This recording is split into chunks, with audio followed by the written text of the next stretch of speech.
இப்போ யூடியூப்ல ரீசெண்டா கிறிஸ்தவர்களுக்கு விரோதமா ஹைகோர்ட்ல ஒரு தீர்ப்பு வந்திருக்கு அப்படின்னு சொல்லிட்டு நான் ஒரு வீடியோ பார்த்தேன். இதை வந்து ஒரு அட்வொகேட் அந்த வீடியோ வந்து பேசியிருக்காங்க.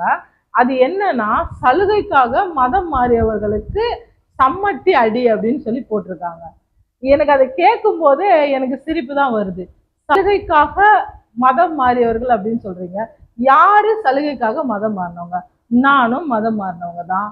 அநேகர் மதம் மாறி இருக்காங்க. ஆனா நாங்க அதை மதம்னு சொல்றதுல நீங்க அப்படி சொல்றீங்க, ரைட்டு. நாங்க மனசு மாறினவங்க, எங்களை பார்த்து நீங்க அப்படி சொல்றீங்க. அதுக்கான ஆதாரத்தை நான் இந்த வீடியோல முடிஞ்சா நான் எங்க முன்னாடி கொடுக்குறேன். அதற்கான வந்து போட்டோஸையும் கொடுக்குறேன். அதற்கு நம்ம சகோதரர்கள் சில கமெண்ட்ஸ் பண்ணியிருக்காங்க, அதையும் நான் கொடுக்குறேன், பாருங்க. இது நம்மளுக்கு தேவையான முக்கியமான செய்தி தான், அதனால தான் நான் இதை எடுத்து பேசுறேன். என்னன்னா, ஆந்திர பிரதேஷ் மாநிலத்துல குண்டூர்ன்ற டிஸ்ட்ரிக்ட்ல சித்தானந்தான்னு ஒரு பாஸ்டர், அவர் வந்து 10 வருஷமா சபையை நடத்திட்டு வராராம். அவர் வந்து அநேக இடங்கள்ல போயிட்டு ஜெப கூட்டங்களை நடத்துறது, பிரேயர் மீட்டிங் நடத்துறது, ஃபாஸ்டிங் பிரேயர் நடத்துறது, இந்த மாதிரியான காரியங்களை அவர் செஞ்சுட்டு இருந்திருக்காரு. அவரை வந்து சில பேர் அவருடைய ஜாதியினுடைய பேரை சொல்லி அவரை பைக்ல போகும்போது மறிச்சு அவரை அடிச்சிருக்காங்க. அவர் போய் கம்ப்ளைண்ட் பண்ணியிருக்காரு. அந்த கேஸும் வந்து அவங்க எடுத்து பார்த்துருக்காங்க. பார்க்கும்போது அவங்க என்ன சொல்றாங்க அப்படின்னா, அவரை வழிமறிச்சு அவங்க அடிச்சது, அவங்க வந்து துன்புறுத்தினது, அவங்க ஜாதி பேரை சொல்லி இழிவா பேசினது, இதெல்லாம் தப்பு இல்லையா? அவர் வந்து இந்த ஜாதி நானுன்னு சொல்லி இவங்க அடிச்சாங்கன்னு கம்ப்ளைண்ட் கொடுத்தாருல்ல, அதுதான் தப்புன்னு சொல்றாங்க. நீங்க எப்ப மதம் மாறுனீங்களோ அப்பயே உங்களுடைய ஜாதி போயிடுச்சு. நீங்க வந்து தாய் மதத்துக்கு திரும்புறது ரொம்ப கஷ்டம், தாய் மதத்தை நீங்க சொல்லக்கூடாது அப்படின்னு சொல்லி சொல்றாங்க. நான் என்னன்றேன்னா, யாரு தாய் மதத்துக்கு திரும்புறோம்னு சொன்னது? தாய் மதத்துக்கு திரும்புறோம்னு சொல்லி யாரும் கிறிஸ்தவர்கள் உண்மையா ரட்சிக்கப்பட்டவங்க யாருமே சொல்ல மாட்டாங்க. அப்ப சலுகைக்காக மதம் மாறிட்டீங்க. என்ன சலுகை நீங்க கொடுத்துட்டீங்க நாங்க மதம் மாறுறதுக்கு? பார்க்க போனா மதம் மாறணும் அப்படின்னு நாங்க சொல்லும் பொழுது நீங்க என்ன பண்றீங்கன்னா, இருக்கிற சலுகைகளை கட் பண்ணி தான் விடுறீங்களே தவிர, கிறிஸ்தவன் சொல்லி நாங்க கெசட்லயோ இல்ல வந்து நாங்க சர்டிபிகேட்லயோ மாத்தணும் நாங்க வந்து நின்னா எங்களுக்கு உடனே மாத்தி கொடுக்குறீங்களா? எப்படி அலைச்சல் பட வைக்கிறீங்க? அது வாங்கிட்டு வா, இதை வாங்கிட்டு வா, அது சரியில்லை, இது சரியில்லை, எல்லாரும் சம்மதிக்கணும், அப்படி இப்படின்னு பல காரியங்களை சொல்லி அவங்களை இழுக்கடிக்கிறீங்களே தவிர நீங்க எங்களை சர்டிபிகேட்ல மாத்த விடுறதே இல்லையே. அதனால்தான் உண்மையால ரட்சிக்கப்பட்ட கிறிஸ்தவர்கள், உண்மையால மனம் மாறினவர்கள் கூட சர்டிபிகேட்ல மாத்த முடியல. மாத்த முடியாதனால்தான் அந்த சலுகைகளை வந்து அவங்க பெற்றுக்கொண்டு இருக்காங்களே தவிர வேணும்லாம் அந்த சலுகையை நாங்க வாங்கல. நீங்க மதம் மாறீங்க, உங்க விருப்பம், நீங்க மாறிட்டீங்க, நாங்க சர்டிபிகேட்ல மாத்தி கொடுத்துறோம், உங்களுக்கு இன்னையில இருந்து சலுகையை நாங்க கட் பண்றோம்னு சொன்னா நாங்க சந்தோஷமா நாங்க அதை ஏற்றுவோம். அப்ப எப்படி நீங்க சலுகைக்காக மதம் மாறிட்டோம், அவங்க கிறிஸ்தவர்கள் அதை கொடுக்குறாங்க, இதை கொடுக்குறாங்க, வெளிநாட்டுல இருந்து வருது பணம்ன்றீங்க. வெளிநாட்டுல இருந்து வந்த பணம் எப்பயோ நின்று போச்சு, அது உங்க எல்லாருக்குமே தெரியும். ஆரம்ப காலத்துல வந்து ஆர்ட்ஸ் கிறிஸ்டியன்ஸ்ல சிஎஸ்எல்லாம் வெளிநாட்டுல இருந்து பாஸ்டர்ஸ் வருவாங்க, உதவி செய்யற ஸ்பான்சர்ஸ் இருப்பாங்க, இங்க ஏழ்மை நிலையில இருக்கிற பிள்ளைங்களை படிக்க வைப்பாங்க, சில காரியங்களை செய்வாங்க. ஆனா அவங்களுடைய நிபந்தனை வந்து நம்ம மதம் மாறணும் அப்படின்ற நிபந்தனை எல்லாம் அவங்களுக்கு கிடையாது. நாமளே அப்படி நினைச்சுக்கிறோம். அப்போ எந்தவித சலுகைக்காகவும் யாரும் மாறலைங்க. மன நிம்மதிக்காக, சந்தோஷத்துக்காக, சொர்க்கத்துக்கு போகணுன்றதுக்காக தான் எல்லாருமே கிறிஸ்துவ பின்பற்றுறாங்களே தவிர யாரும் சலுகை கிடைக்கும், எங்களுக்கு பணம் கிடைக்கும், பதவி கிடைக்கும்னு யாருமே இது வரைக்கும் பாருங்க யாருமே அப்படி சொல்ல மாட்டாங்க. கிறிஸ்துவை நம்பி கெட்டு போனவங்கன்னு ஒருத்தர் கூட கிடையாது. இது வரைக்கும் மேல் வேஷமா போனவங்க சும்மா சொல்லுவாங்க, நான் தாய் மதத்துக்கு திரும்புறேன் அப்படின்னு சொல்றாங்க. அது அவங்களுக்கு ஏதோ பெரிய விஷயத்தை சாதிச்சிட்ட மாதிரி. அதுக்கு நான் ஒரு வசனத்தை மூலமா நான் விளக்க விரும்புறேன். எபிரேயர் 6வது அதிகாரம் 4, 5, 6வது வசனத்தை நான் வாசிக்கிறேன். ஏனெனில் ஒரு தரம் பிரகாசிப்பிக்கப்பட்டும் பரம ஈவை ருசி பார்த்தும் பரிசுத்த ஆவியை பெற்றும் தேவனுடைய நல்வார்த்தையையும் இனிவரும் உலகத்தின் பலன்களையும் ருசி பார்த்தும் மறுதளித்து போனவர்கள் தேவனுடைய குமாரனை தாங்களே மறுபடியும் சிலுவையில் அறைந்து அவமானப்படுத்துகிறபடியால் மனம் திரும்புறதற்கு ஏதுவாய் அவர்களை மறுபடியும் புதுப்பிக்கிறது கூடாத காரியம் அப்படின்னு வசனம் சொல்லுது.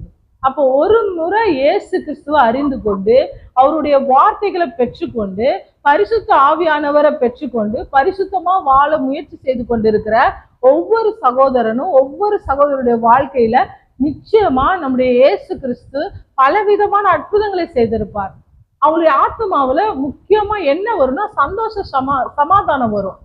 அப்படிப்பட்டதை விட்டுட்டு மீண்டுமா எப்படி தாய் மதத்துக்கு அவங்க திரும்புவாங்க? உண்மையாலும் இந்த மாதிரியான காரியங்களை பெற்றவங்க மீண்டுமா திரும்ப மாட்டாங்க. அப்படி ஒருவேளை திரும்புகிறாங்கன்னா அவங்கள மறுபடியும் புதுப்பிக்கிறதும் அவங்கள பரலோக ராஜ்யத்துக்கும் அவங்க போகிறதும் கூடாத காரியம் அப்படின்னு சொல்லிட்டு வேதவசனம் சொல்லுது.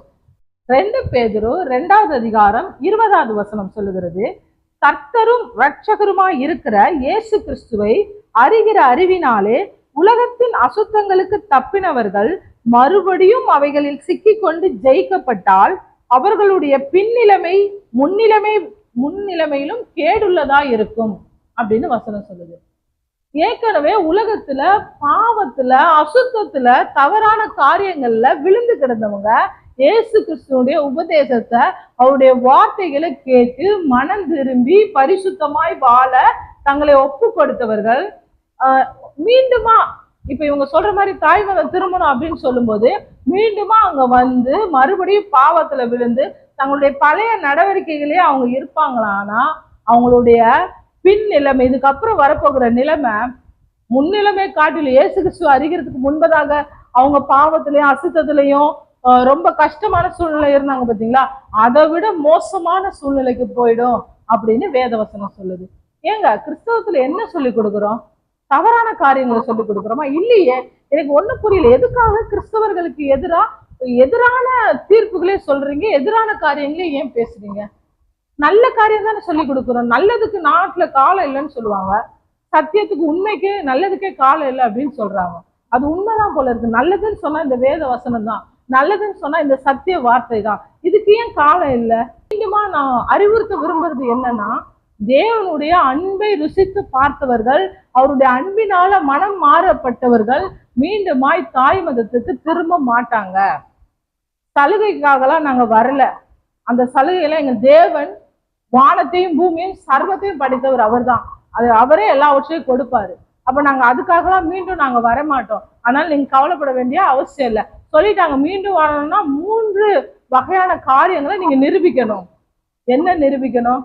நம்ம அம்மா அப்பா, தாத்தா பாட்டி, கொள்ளு தாத்தா, கொள்ளு பாட்டி, இந்த மாதிரியா நம்ம தலைமுறைகள் எல்லாம் நம்ம அந்த ஜாதி தான் சொல்லி அவங்களுக்கு சர்டிபிகேட்ல நிரூபிக்கணுமா, ஃபர்ஸ்ட் கண்டிஷன்.